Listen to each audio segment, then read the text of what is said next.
జై శ్రీరామ్. హిందూ బంధువులందరికీ నమస్కారాలు. గత కొద్ది రోజులుగా ఎన్ఐఏ ఢిల్లీలోను, ఉత్తరప్రదేశ్ లోపల సంభల్, ఇంకా అనేక డిస్ట్రిక్ట్స్ లోపల, బెంగాల్లోని కొన్ని ప్రాంతాల లోపల, బీహార్లోను, మధ్యప్రదేశ్, జార్ఖండ్, బీహార్, మహారాష్ట్ర, ఇట్లా అనేక రాష్ట్రాల లోపల, అనేక ప్రాంతాల లోపల కొన్ని వేల మంది బంగ్లాదేశ్ రోహింగ్యాస్ను, మయన్మార్ నుంచి వచ్చినటువంటి రోహింగ్యాస్, బంగ్లాదేశ్ నుంచి వచ్చినటువంటి యాంటీ నేషనల్స్, అంటే ఫారెన్ ఇల్లీగల్ ఇమిగ్రెంట్స్, పాక్ నేషనల్స్ను పట్టుకొని మళ్ళీ అక్కడ ఉన్న ఆధార్ కార్డులు, ఫేక్ ఐడెంటిటీ కార్డులు, రేషన్ కార్డులు మొత్తం అన్నీ తీసి అవన్నీ క్యాన్సిల్ చేయడమే కాకుండా వాళ్ళందరినీ పట్టుకొని వాళ్ళ దేశాలకు, బంగ్లాదేశ్కు బార్డర్ దాటించి వాళ్ళని బయటికి పంపించే ప్రయత్నం చేస్తున్నారు. ఆల్రెడీ కొన్ని వేల మందిని పంపించడం జరిగింది. అత్యంత స్ట్రిక్ట్గా జరుగుతున్నది అనమాట. మళ్ళా సంభాల్ లోపల మసీదులు, వందల ఇండ్ల లోపల డైరెక్ట్గా అక్రమంగా మెయిన్ వైర్ వేసి కరెంటు వాడుకుంటారు అన్నమాట. ఇంతకాలం నుంచి ఈ ఎంక్రోచ్మెంట్, ఇల్లు వాళ్ళది, జాగా వాళ్ళది కాదు, ఇల్లు వాళ్ళది కాదు, కరెంటు కూడా అన్యాయంగా పుణ్యానికి ఫ్రీగా కరెంటును మెయిన్ పోల్కు వైర్లు వేసుకొని కరెంటు వాడుకున్నారు. అవన్నిటిని అత్యంత కఠినంగా యాక్షన్ తీసుకుంటూ ఆ కరెంటు కనెక్షన్స్ అన్నీ తీసేసి వాళ్ళ ఆ యొక్క బుల్డోజర్తో డిమాలిష్ చేసి ఎంకరేజ్మెంట్ చేసింది. వాటిలో పట్ల సుప్రీంకోర్టు ఇంటర్ఫియర్ కానని చెప్పేసింది. యోగి ఆదిత్యనాథ్ గారు మొత్తం ఆ యొక్క బుల్డోజర్తో అక్రమంగా కట్టిన ఆ ఇల్లులు అన్నింటినీ కూడా కూల్చేసి వాళ్ళందరినీ కూడా వాళ్ళు ఈ దేశం వాళ్ళు కాదని నిర్ధారణ కాగానే, కన్ఫర్మ్ కాగానే ఇమీడియట్గా వాళ్ళను బార్డర్స్కి పంపించి అక్కడి నుంచి వాళ్ళని హద్దులు బార్డర్ దాటించి వాళ్ళను వేరే దేశాలకు వాళ్ళు పంపించే ప్రయత్నాలు జరుగుతున్నాయి. అది ఆల్రెడీ ఇది సాగుతున్నదని. ఇది ఇక్కడ అపోజిషన్ పార్టీస్ గగ్గోలు పెడుతున్నాయి. మైనారిటీస్కు అత్యాచారం, మైనారిటీస్ మీద అన్యాయం జరుగుతుంది. ఇదే ఇక్కడ మొత్తం కంప్లీట్గా కమ్యూనల్ మైనారిటీస్కి అన్యాయం జరుగుతుంది. హిందూ మతోన్మాద పార్టీ యోగి ఆదిత్యనాథ్ గారు, బీజేపీ, నరేంద్ర మోడీ, ఫ్యాసిస్టు, అది కంప్లీట్గా సెక్యులరిజం, రాజ్యాంగం డేంజర్లో పడ్డది. మొన్న అదే పాట పాడుతున్నారు. మొత్తం అపోజిషన్ పార్టీస్ అలాగే మాట్లాడుతున్నాయి పార్లమెంట్లో. అలాగే చేస్తాడు రాహుల్ గాంధీ, ఆ ప్రియాంక గాంధీ, మైనారిటీస్ మొత్తం డేంజర్లో పడ్డారు, ప్రమాదాలు పడ్డారు, భయపడుతున్నారు అని మాట్లాడుతున్నది. ఇక్కడ మరి ఒకటి విషయము, అసలు వీళ్ళు ఎప్పుడు ఇంకా ఈ బౌండరీస్లోనే, ఈ విషయాల్లో పడ్డ ఈ సర్కిల్లోనే వాళ్ళు ఎన్నడూ దాటరు. వాళ్ళు ఈ మైనారిటీ అబ్యూజ్మెంటు, ఈ ఓట్ బ్యాంక్ పాలిటిక్స్, ఈ సెల్ఫిష్ పొలిటికల్ ఇంట్రెస్ట్స్, ఈ ఫ్యామిలీ పార్టీస్ను డబ్బులు సంపాదించుకోవాలి, రాష్ట్రాల్లో తమ అధికారాన్ని నిలబెట్టుకోవాలి, తామే ఇది దేశం మా ప్రాపర్టీ, ఈ రాష్ట్రాలు మా ప్రాపర్టీ, ఈ దేశం మా ప్రాపర్టీ, మేమే అధికారం వెలగబెట్టాలా, మేమే ఎంజాయ్ చేయాలని అనే ఆలోచన తప్ప ఒక బ్రాడర్ అవుట్లుక్, నేషనలిస్ట్ ఫెర్వారు, జాతీయవాద దృక్పథము, ప్రజలకు మంచి చేద్దాము, దేశాన్ని బాగు చేద్దాము, ఒక నిస్వార్థమైన దేశభక్తి, త్యాగ గుణము, ఉదారత, మానవత్వం, విలువలు, మానవీయ విలువలు ఏమాత్రం కూడా ఈ ఒక్క పార్టీస్లో ఏ పార్టీలో కూడా లేవు. ఈ రీజనల్ పార్టీ, ఫ్యామిలీ పార్టీస్ అట్లనే ఉన్నాయి, అపోజిషన్ కాంగ్రెస్ పార్టీ అట్లనే ఉన్నది. కమ్యూనిస్టులు అయితే they are notorious anti nationals, వాళ్ళ గురించి చెప్పడం అవసరమే లేదు. సో ఒక విషయము, ఫండమెంటల్ క్వశ్చన్స్ ప్రజలు కూడా ఆలోచించాల్సిన విషయం ఏంటిదంటే, జనాభాని ఇంతగానో పెంచుకుంటూ పోతారు. అసలు 130 crore జనాభా అయితే 10 crores విదేశీయులే, అక్రమంగా వచ్చినటువంటి రోహింగ్యాలు, బంగ్లాదేశీలు, పాకిస్తాన్లు వాళ్ళు వచ్చి ఇక్కడ క్యాంపులల్లో ప్రతి సంవత్సరం లక్షల మంది పిల్లలను పుట్టిస్తారు. ఇట్లా 10 కోట్ల విదేశీయులే ఉన్నారు. 10 కోట్ల మంది నేను తరిమి కొట్టేది ఉంటే, వాళ్ళని పంపించేది ఉంటే, మన దేశ జనాభా 130 crores ఉంటుంది అనమాట. 130 కోట్లు, ఈ దేశానికి 130 కోట్లు అనేది చాలా ఎక్కువ కాదా? ఈ దేశ కెపాసిటీకి చాలా ఎక్కువనా కాదా? అది జనాభా పెంచుకుంటూ పోతా అంటే భూమి పెరుగుతుందా, నీరు పెరుగుతుందా, వాయు కాలుష్యం పెరుగుతలేదా? భూ కాలుష్యం పెరిగింది, వాయు కాలుష్యం పెరిగింది, గ్లోబల్ వార్మింగు, సరైనటువంటి వర్షాలు లేవు, సాగునీరు లేదు, త్రాగునీరు లేదు, వ్యవసాయానికి సరిపోయిన నీళ్లు లేవు, రైతులు ఆత్మహత్యలు చేసుకుంటారు. ఈ ప్రకృతి నుంచి వచ్చేటువంటి సమస్యలు, ఈ నుంచి వచ్చే ఛాలెంజెస్ను మనం ఎట్ట పరిష్కరించుకుంటాం? ఎప్పుడు మనము ఈ ఓట్ బ్యాంక్ పాలిటిక్స్లోనే మనము మునిగి తేలుతూ ఉంటే how we are going to face the challenges which are posed by the nature? Global warming effect, సముద్రం జలమట్టం పెరుగుతుంది. సీ లెవెల్ పెరుగుతుందా లేదా? అంటే దానివల్ల బీచ్లు కట్ అయ్యి ఫ్యూచర్లో సైంటిస్టులు ఏం చెప్పిండ్రు, ఫ్యూచర్లో పడ సముద్ర తీరం ఉన్నటువంటి నగరాలు ప్రాంతాలు అన్నీ మునిగిపోతాయని చెప్పిందా లేదా? మాల్దీవ్స్, ఇండోనేషియా, సింగపూర్, మన మన మన మన మన మన దేశం లోపల అటువైపు అరేబియా సముద్రం పక్కన ఉండేటువంటి కర్ణాటక, గుజరాత్, ఇటువైపు తమిళనాడు, ఇటు ఆంధ్ర, వైజాగ్, ఇవన్నీ సముద్రం తీరం ఉన్నటువంటి ప్రాంతాలన్నీ కూడా ఫ్యూచర్లో మునిగిపోతాయని సైంటిస్టులు ఎప్పుడో చెప్పినారు. మరి మనము ఏమాత్రం జాగ్రత్తలు పాటించి మనము కాలుష్యాన్ని తగ్గించుకొని ప్రకృతికి అనుగుణంగా జీవించడం నేర్చుకుంటే తప్ప మన ఫ్యూచర్లో ఈ భూమి మీద మానవ జాతి ఉంటుందా? ఒక మానవ జాతే కాదు, అన్యాయంగా నోరు లేని మూగ ప్రాణులు కూడా మొత్తం నశించిపోతాయి. భూమి మీద జీవజాలమే లేని పరిస్థితి, మొత్తం నశించిపోయే పరిస్థితి వస్తుంది ఫ్యూచర్లో పట్ల. ఇప్పటికే ధ్రువ ప్రాంతంలో పట్ల ఆర్కిటిక్ ధ్రువ ప్రాంతంలో పట్ల గ్లేజియర్స్ అని కరుగుతున్నాయా లేవా? మంచు గ్లేజియర్ కరుగుతుందా లేదా? గ్లేజియర్స్ మొత్తం కరుగుతా అంటే, మంచు మొత్తం కరుగుతా అంటే సముద్ర జలమట్టం పెరుగుతుంది. ఇంకో 3 మీటర్లు పెరిగేది ఉంటే ప్రపంచంలో అనేక దేశాలు మునిగిపోతాయని సైంటిస్టులు చెప్పిండ్రు ఆల్రెడీ.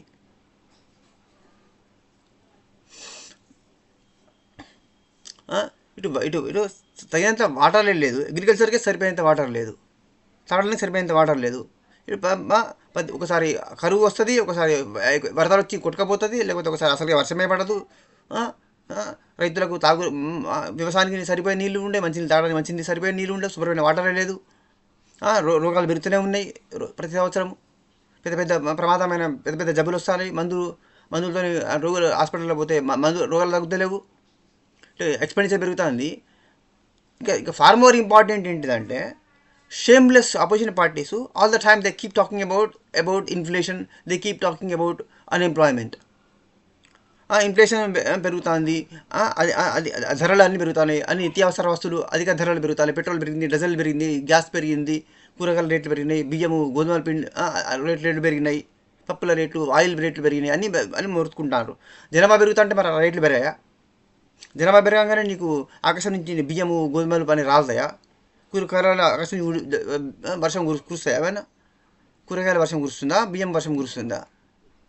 ఇక రైతులు పండిస్తేనే కదా, రైతులు అగ్రికల్చర్ ప్రొడక్షన్ వస్తే మనకు ఉత్పత్తి వస్తుంది. వాళ్ళకే సరిపోయినటువంటి ఎంఎస్పి, మినిమం సపోర్టింగ్ ప్రైస్ ఇచ్చే పరిస్థితుల్లో గవర్నమెంట్స్ లేవు. ఎందుకు సబ్సిడైజ్?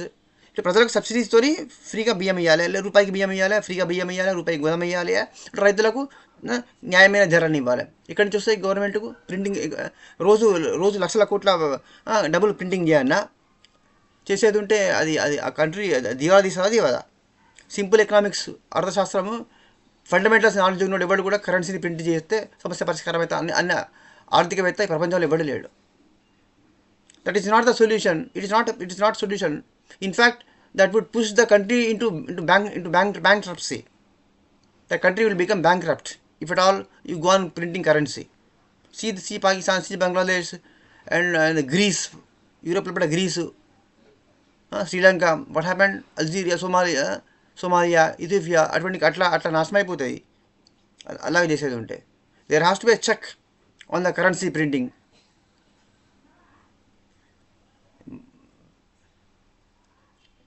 ఒక దేశము ఆర్థికంగా డెవలప్ అవ్వాలంటే ప్రింట్ చేయాల్సింది కరెన్సీ కాయిన్స్ కాదు, అది కాదు ఉత్పత్తి చేయాల్సింది. వస్తువులు ఉత్పత్తి చేయాలి, వస్తువు మారకం చేయాలి. వస్తువును నువ్వు విదేశాల విక్రయం అమ్మినప్పుడు నీకు డబ్బు వస్తుంది, ఎక్స్చేంజ్ వస్తుంది. దాంతో మన యొక్క ప్రజల యొక్క పర్చేసింగ్ కెపాసిటీ పెరుగుతుంది, కొనుగోలు శక్తి పెరుగుతుంది. అట్లా ఇన్ఫ్లేషన్ని కంట్రోల్ చేసుకుంటూ పోవాలి.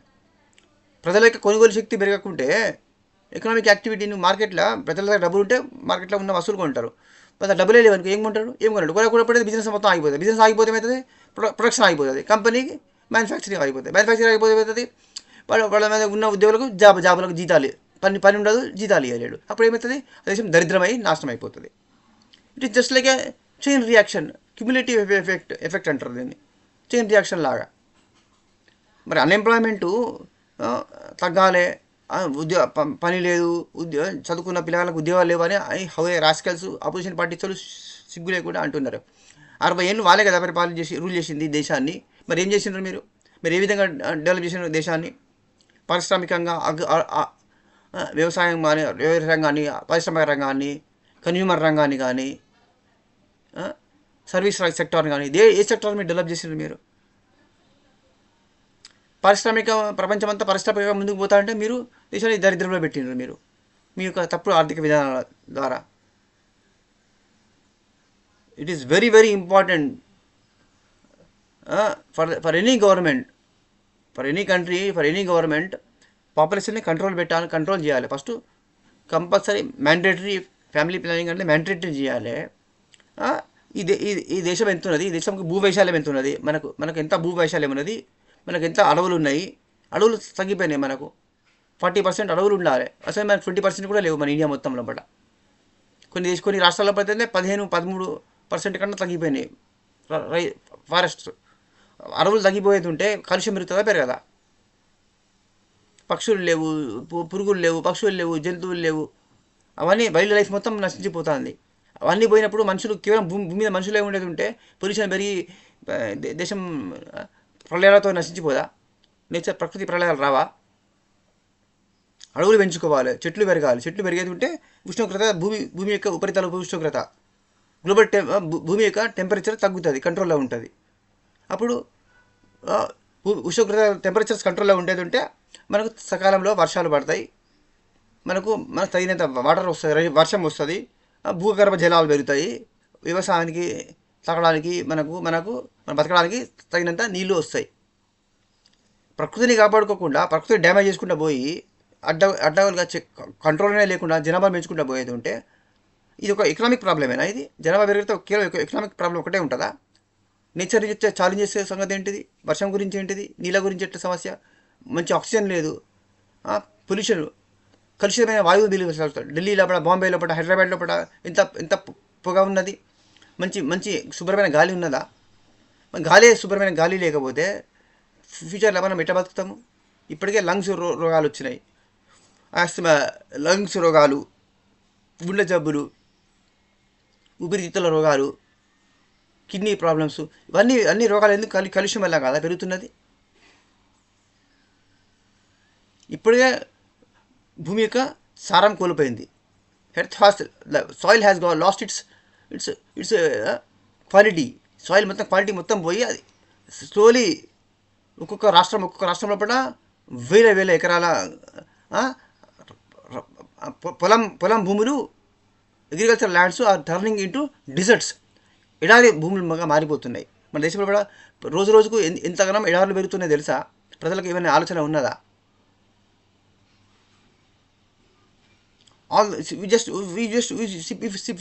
Simply focus on money. ఒక మనీ ఫ్యాక్టర్ మీద ఒక్కదాని మీద మనం ఫోకస్ చేసేది ఉంటే మరి నేచర్ నుంచి వచ్చే ఛాలెంజ్ని మనం ఎట్లా అడ్రస్ చేస్తారు?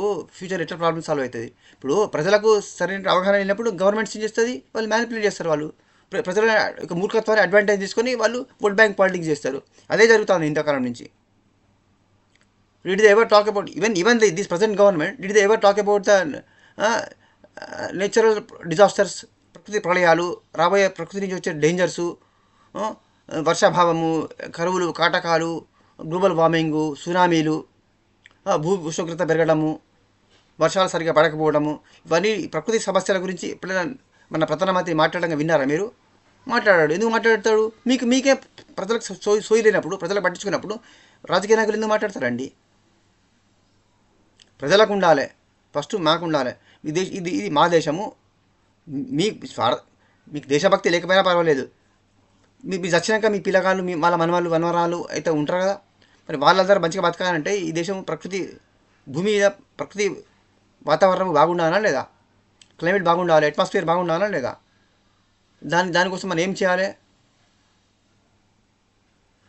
ఇప్పటివరకు గవర్నమెంట్కు టొబాకో, స్మోకింగ్ని మొత్తం కంప్లీట్ బ్యాన్ చేయాలి, ప్లాస్టిక్ని మొత్తం బ్యాన్ చేయాలి. గివి చిన్న నిర్ణయాలు కూడా గవర్నమెంట్ తీసుకోలేకపోతుంది. ఎందుకు? ప్రజల నుంచి సపోర్ట్ లేదు, పబ్లిక్ సపోర్ట్ లేదు. First of all, immediately all the foreign illegal immigrants have to be sent out. ఇప్పుడు స్టార్ట్ అయింది అనుకోండి, కానీ మొత్తం 10 కోట్ల మంది, అంతమందిని పంపించే వరకు ఎప్పుడైతుంది? ఇప్పటికే బెంగాల్ లోపల 150 కిలోమీటర్స్ ఫెన్సెస్ కంచె నిర్మాణం జరిగింది. మమతా బేగం కూడా భయపడుతుంది ఇప్పుడు. ఇదివరకు మమతా బేగం పూర్తిగా వాళ్ళకి సపోర్ట్ ఇచ్చేది, ఫారినర్స్కు రోహింగ్యాకి సపోర్ట్ ఇచ్చేది. ఇప్పుడు ఆమె కూడా భయపడుతుంది, ఎందుకంటే హసీనా గవర్నమెంట్ బీకేసి బంగ్లాదేశ్లో పట జిహాదీ గవర్నమెంట్ వచ్చింది కదా. ఇప్పుడు తనను కూడా బీకేసి, తన ముఖ్యమంత్రి బీకేసి అక్కడ బెంగాల్లో జిహాదీ గవర్నమెంట్ వస్తే జిహాదీ వాళ్ళు చేతిలో తీసుకుంటారు బెంగాల్ను అని భయపడి తన అధికారం కోసం ఆమె, ఇప్పుడు ఆమె స్వార్థం కోసం, ఆమె అధికారం కోసమే ఇప్పుడు జిహాదీలు అందరూ ఎలగొట్టు, నరేంద్ర మోడీకి నాకు ఫుల్ సపోర్ట్ ఇస్తాను, నువ్వు ఏ నిర్ణయం తీసుకుంటా దాన్ని నేను రెడీ, నా నుంచి ఎటువంటి అబ్జెక్షన్ ఉండదు, మీరు తొందరగా నిర్మాణం చేయండి, కంచె మొత్తం నిర్మాణం చేయండి, బంగ్లాదేశ్ బార్డర్ మొత్తం కంట్రోల్ చేయండి, సీజ్ చేయండి, మిలిటరీని పంపించండి, మొత్తం అందరు ఫారెన్ రోహింగ్యాలు అందరు తరిమి కొట్టండి, బెంగాల్ను దేశాన్ని కాపాడండి అని మొత్తుకుంటుంది. మమతా బేగం కూడా మారిపోయింది. ఈ మమతా బేగం కూడా అట్లా అన్న తర్వాత ఇక నరేంద్ర మోడీ యాక్షన్ తీసుకున్నాడు లేదా? తీసుకుంటా అండి, ఏదో స్నేహిల్ వాక్ లెక్క. కానీ వార్ ఫుట్ లోపల డిసిషన్స్ తీసుకోవాలి, వార్ ఫుట్ లోపల ఇంప్లిమెంట్ చేయాలి, ప్రాబ్లమ్ సాల్వ్ చేసే దిశ లోపల వార్ ఫుట్ లోపల మన స్ట్రాటజీ యాక్షన్ అనేది ఉండాలి. Please share and subscribe. జై శ్రీరామ్, జై శ్రీకృష్ణ, వందే మాతరం.